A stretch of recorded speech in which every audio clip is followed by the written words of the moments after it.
we try and try and try and try to get something that will satisfy that suffering temporarily, not to realize that few days later, the thing that's alleviated the suffering itself becomes a headache, and now, because now you don't care about it anymore. New wife lasts 9 days, after 10th day, then okay, she just becomes part of life. Navi vav nav dada. So that's the story, right? It goes. So the same way, the car and the house, and it just never ends. So the whole world is operating at the mind level now.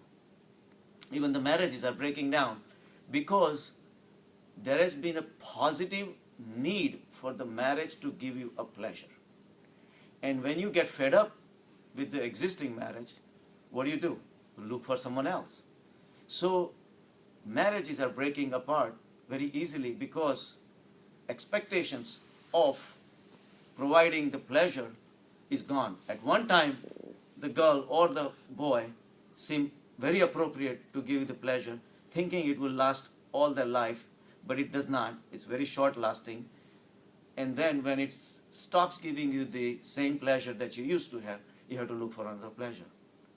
So now marriages in the Western hemisphere, they are getting away with even the marriages now. So they have basically live together, not commit yourself, because it takes a long time and suffering to break up. The divorces are becoming costly, lengthy, and it creates more problem. So why have a marriage in the first place? So the convenience is shifting into, okay, you don't like me, I don't like you, bye. So mind is leading you into all these situations.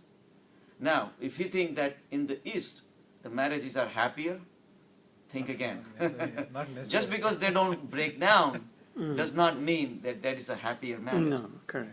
Because in the East, marriages were never looked at as a source of pleasure. It was looked at as a source of, at the body level, absence of suffering. If you have the desires, the sexual desires, and you don't have anybody to be with, marriage was a convenience to satisfy that.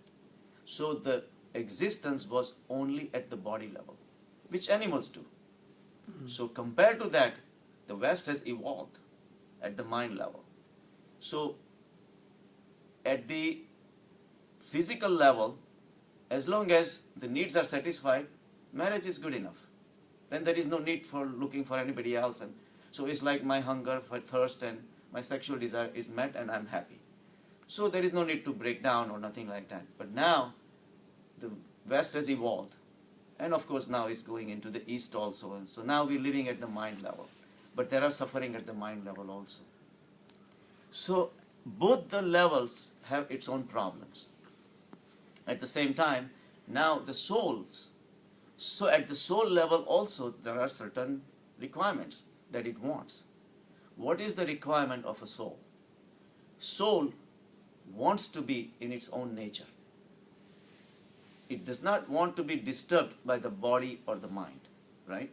Now, body and the mind have a conflict with each other. Now, if you look at it, the body likes the past. Body is used to certain habits.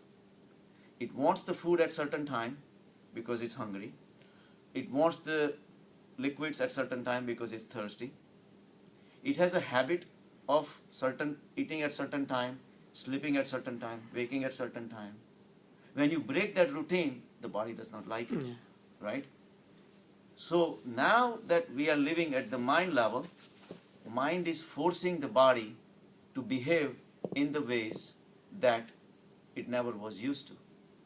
All these jet travels, late night parties, computers and all that, instead of sleeping at 8, 9, 10 o'clock, now we're sleeping staying awake till 11 o'clock, 12 o'clock, partying till 2 o'clock in the morning. Then you wake up and then you are not even had a proper rest.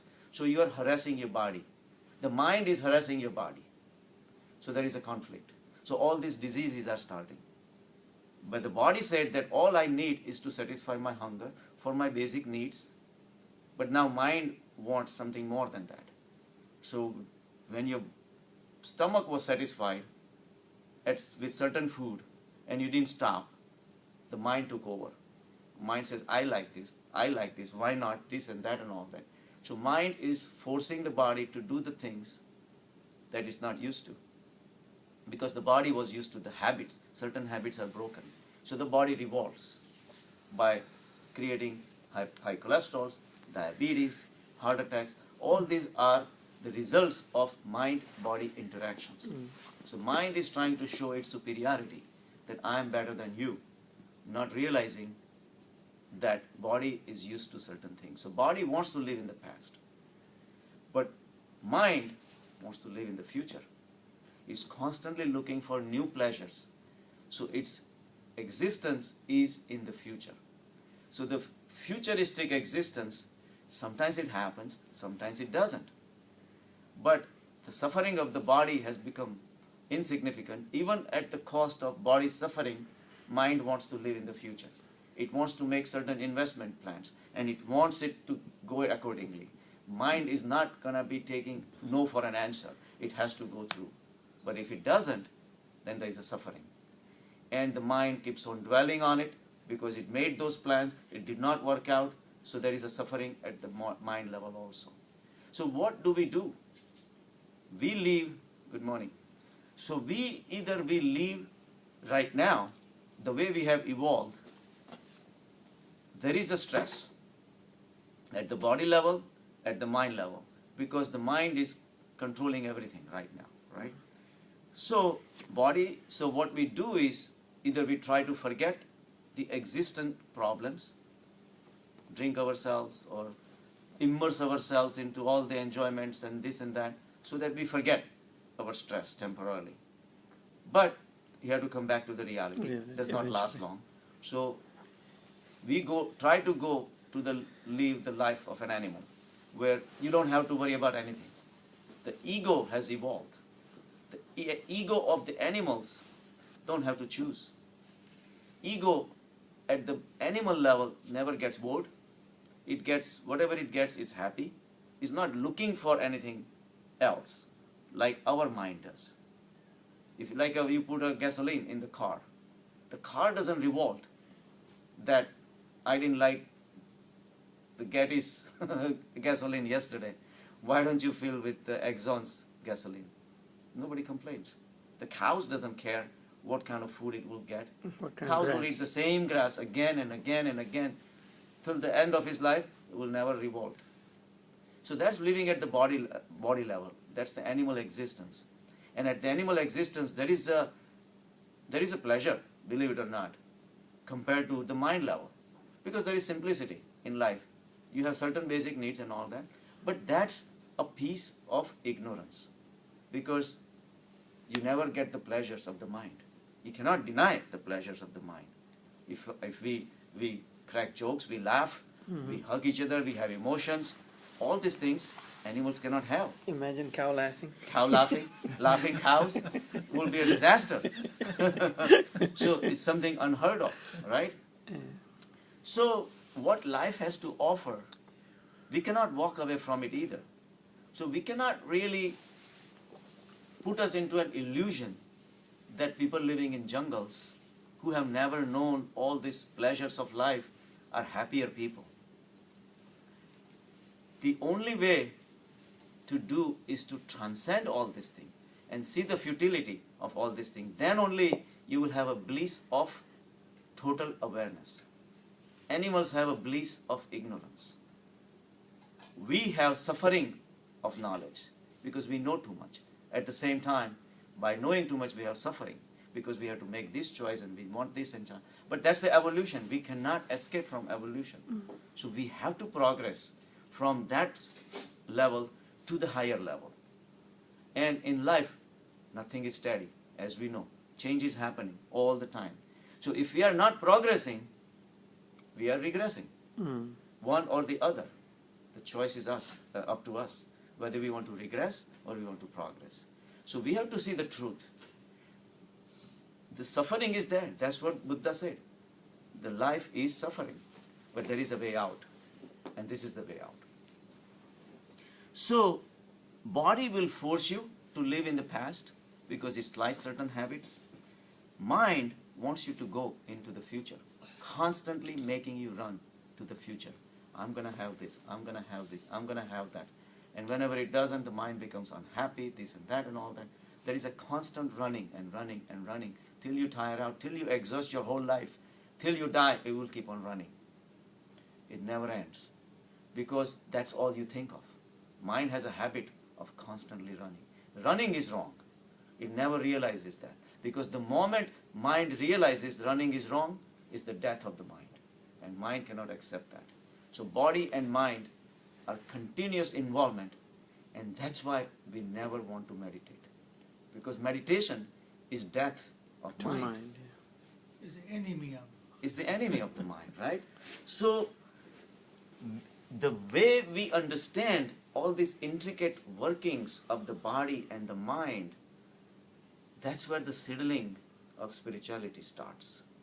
The little birds are sprouting from the seed, and you have to continuously feed it with a total awareness. Nobody says that get rid of the mind. Nobody says that you give up the sansar either. Sansar is within us. You make the same money. You live the same life with your spouse, with your children, all these things. You do the same thing, but with a different awareness. It's the awareness that is lacking. When we do all these things, we think it's all real. And we think it's real, we're getting sucked into the game of the mind. It's the sansar. Even if you give up the whole sansar, walk into the woods, then you will have a different sansar. You give up your kids, and then you take up followers, shishyas, and then you have one follower is better than the other, and you get attached to one follower better than the other. And all these things, you have never given up the sansar. None of these things are real.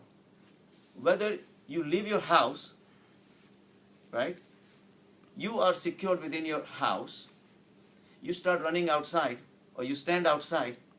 Now, whether you look at the sansar, or you look at towards yourself, it doesn't matter. You're still standing outside. Whether your face is that way, or your face is that way. By giving up sansar, so-called physical sansar, you think you have given up? You have not given up anything. You're still walking around with the same sansar in your head. When the understanding happens, the sansar is not real, it's all fake. It's all just an illusion. That's where the rise of spirituality comes in. So, you have to understand, so the process of meditation starts only when the needs of both the levels are met. The needs of the body, like we said, are easy to meet. Simple, basic foods. So keep the body at ease. The only way you can keep the body at ease is not let the mind control the body. Let the body follow its own course. When it's hungry, feed it. When it's thirsty, give the liquids. All the basic needs has to be met, because otherwise there's going to be conflict. How can you go look at an opera or a concert on an empty stomach? The pleasures at the mind level will never start until the body is taken care of, right? So the body has to be appeased, then only mind can enjoy. But then you don't have to stop there. At the mind level, fine, go ahead, enjoy all the pleasures with constant awareness. How long do they last? How far they are satisfying? What was the last experience that you had with such and such pleasure? Where did it take you? What happened to that? At the material level, mind is constantly looking for pleasures. Now, mind is an empty thing. When you close your eyes in meditation, you look at the mind. What is mind? It's empty. You cannot find them. It cannot be filled with material thing. Last time you smelled a rose, what happened to that experience? The rose withered away. In 2 days, the rose was gone. You walked away. You are in a different world. What is left behind? Only the experience. 10 years later, somebody asks you about the pleasure that you had with such and such rose, you will have to scratch your head. Even the experience starts withering away. How long do these things last? You are trying to absorb all the material pleasures at the material level and fill it up, fill the mind up, which is a spiritual thing. It's an empty thing. How is it going to work? You did not actually walk away with that rose, did you? That rose was gone. Rasgulla is gone. Gulab Jambu is gone. Everything is gone. The only thing you're left with that experience. You're right? walking away with the And fat with too. the belly. To remind you that you had Gulab Jambu. So the thing is, that's our mistake. We are thinking the material world is all we need to have a spiritual satisfaction. It is never going to happen. So at some point, you have to start realizing that all that play is at the inside level. Until we go inside, we will never have satisfaction. And ultimate satisfaction is at the spiritual level. That total satisfaction will come in only when we realize the play of the mind, how the mind operates. You don't have to stop the mind, but you have to turn the mind inwards to realize that what it has done for decades that you have been running after the objects, and what happened. The pleasure never came. The pleasure came, it lasted for a short time, and then there was absence of pleasure again. So as long as you understand the play of the mind will start becoming less and less and less significant. So this is how you keep the body at peace, and then you keep your mind at peace. Only when mind realizes that what it has done so far is a wrong thing. It's been going in a wrong direction. The direction has been wrong. That doesn't mean mind is wrong. Mind is beautiful. Mind is what made us evolve from the animal level. Animals didn't have the mind. It did not have demands of life. It was happy with it at its very own level, but we evolved at the mind level.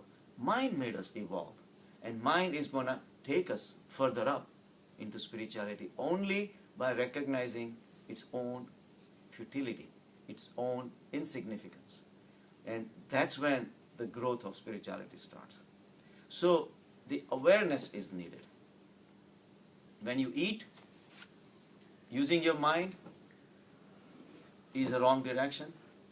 When you try not to eat, you're still living in a material world. Because your desire not to eat is also a desire. It's a play of the mind. The mind is still dominant. Only when you look at the mind, whether you eat or not, it doesn't matter. Because eating is just a substantial part to maintain your body.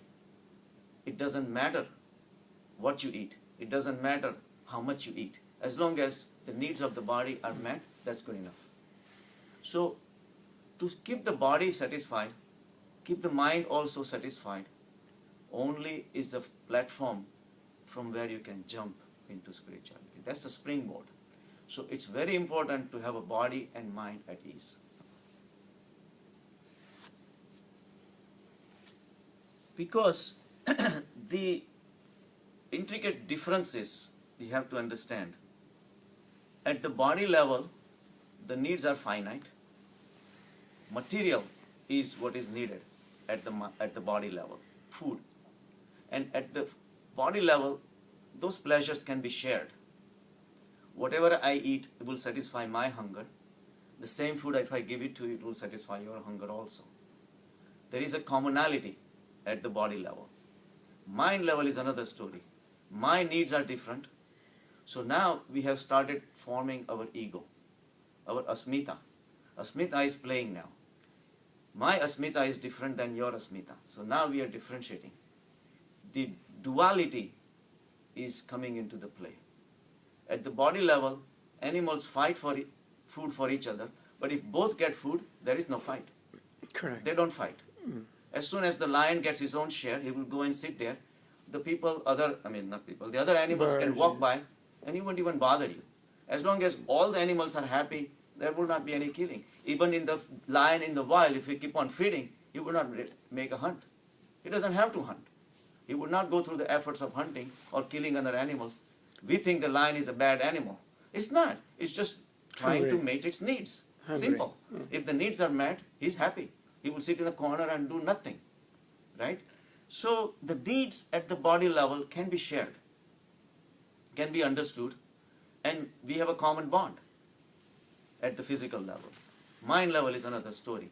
The pleasures that I like, you may not like it. The music that you like, I may not like it. So now we are separating. And the ultimate union will take place at the spiritual level, where we all are the same. But that realization will take a while, and it will happen only if we understand the play of duality, that it's all fake. Theoretically, we can go back to animal level and we'll be all brothers and sisters again. We have no fights except for basic needs. But it's too bad and too late. It's too late to go back to the animal level. So the only way is to evolve and understand. So the mind